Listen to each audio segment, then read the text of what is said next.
High BP के patient हर घर में है कि आप जब तक उसको डॉक्टर के पास ले जाते हैं, डॉक्टर कहता है सॉरी, आधे घंटे पहले लाते तो हम इन्हें बचा लेते हैं। तो उस केस में आपको क्या करना है, 5 ऐसे अलार्मिंग कंडीशन कि जब आप इस क्रिटिकल पोजीशन में हो जाते हो कि आपको होम रेमेडी चाहिए बिफोर कि आप डॉक्टर तक पहुँचें।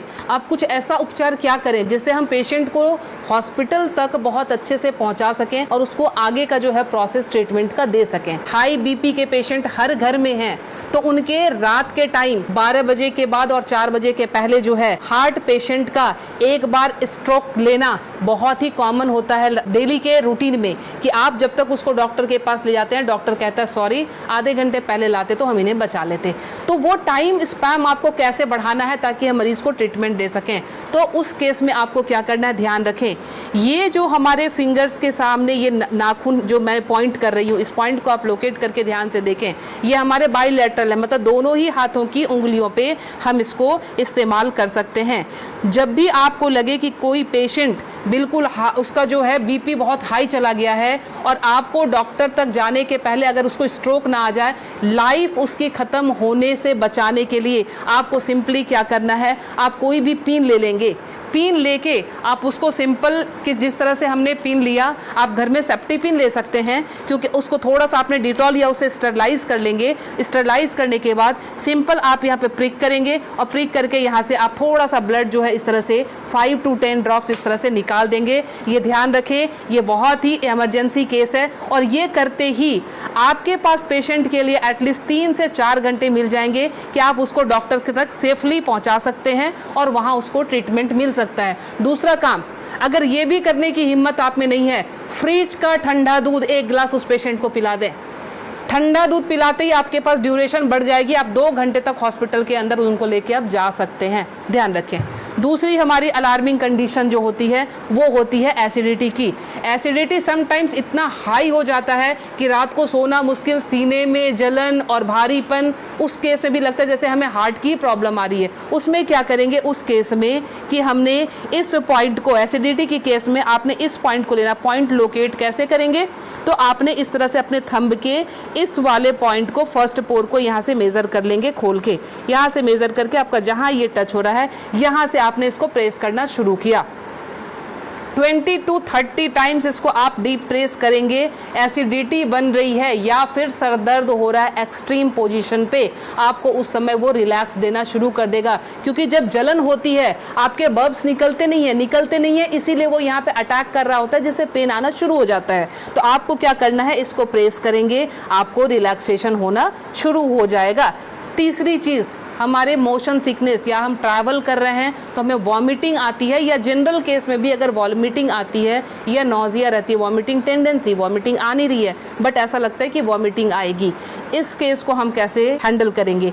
आप अपने ये रिस्ट के क्रीज ले लें। ये रिस्ट के क्रीज आपको दिख रहे हैं, इस क्रीज से, ये जो क्रीज हमारी बनी हुई है, इस क्रीज से अपने ही फिंगर को रखना है। ध्यान रखना है, अपने फिंगर के 2 फिंगर को रखना है। इसके बाद ये पॉइंट जहाँ पे आता है इसको आप लोकेट करेंगे और ध्यान से देखें, यहाँ पे 2 आर्टरी आ रही होती है। आप जब फील करेंगे 2 आर्टरी के बीच में, ये यहाँ पे आपको इस पॉइंट को अब दबाना शुरू कर देना है। अगर आप इसको तेज दबाएंगे, इमीडिएटली आपके वॉमिटिंग टेंडेंसी जो है वो वहीं स्टॉप हो जाएगी और ये आपके मोशन सिकनेस में भी काम करेगा। कहीं आप ट्रैवलिंग में जा रहे हैं तो वहाँ ये काम करेगा। अब मोशन सिकनेस को रोकने के लिए घरेलू उपाय क्या करें। पुराने ज़माने में ध्यान है आपको 10 पैसे के और 5 पैसे के सिक्के मिलते थे। वो सिक्के अगर आपके पास हैं तो सिक्के को सिर्फ मुंह में रख लेना है, कुछ नहीं करना है। वो रख के, या पान के पत्ते, ध्यान रखें मैं पान खाने की बात नहीं कर रही हूँ, उसमें गुलकंद और वो सब मिलाने की, मैं सिर्फ कह रही हूँ पान के पत्ते, वो आप चबाते हुए चले जाएंगे, आपका मोशन सिकनेस जो है वो कंट्रोल हो जाएगा। तीसरी चीज़ जो आती है एलर्जिक अस्थमा की, मतलब एक ही आपको स्ट्रोक आया और आपके जो है बिल्कुल सांसें फूलनी शुरू हो गई, सांस नहीं आ रही है, हेवीनेस आ रही है, उस केस में आप क्या करेंगे, अपने नाक को खोलने के लिए, ताकि ब्रीदिंग आपकी एकाएक स्टार्ट हो जाए, आप अपने हाथ को लेंगे और इस तरह से नाक को सटाएंगे। नाक की टिप जो है हाथ के जिस पार्ट को टच कर रही है उसको दबाना शुरू करेंगे और ये बहुत पेनफुल होता है, ध्यान रखें। आप अपने आप भी इसको दबा नहीं पाएंगे, बहुत ज़्यादा पेन होता है। हमने पेशेंट को ऐसे किया, ये टिप जहाँ पे आया, और ये 90% पेशेंट को ये पेनफुल वैसे भी होता है। आप उठा लीजिए, अब ये यहाँ पे इनका टच हुआ था, ये जब हम दबाएंगे 90% पेशेंट को वैसे भी, क्योंकि हल्के हल्के एलर्जी की प्रॉब्लम इन दिनों महामारी के बाद लंग्स सबके वीक हुए हैं, तो सबके जो है ये प्रॉब्लम रहती ही रहती है। लास्ट में आपको बता रही हूँ इंसोम्निया के लिए, नींद नहीं आती है उस केस में आप क्या करेंगे। नींद नहीं आने के केस में हमने क्या करना है कि ये हमारा ईयर लोब है, ये पूरा सेक्शन जो है ये ईयर लोब का है। रात को आप क्रीम या तेल लेकर इस सेक्शन की इस तरह से हल्के हल्के हाथों की मसाज देंगे।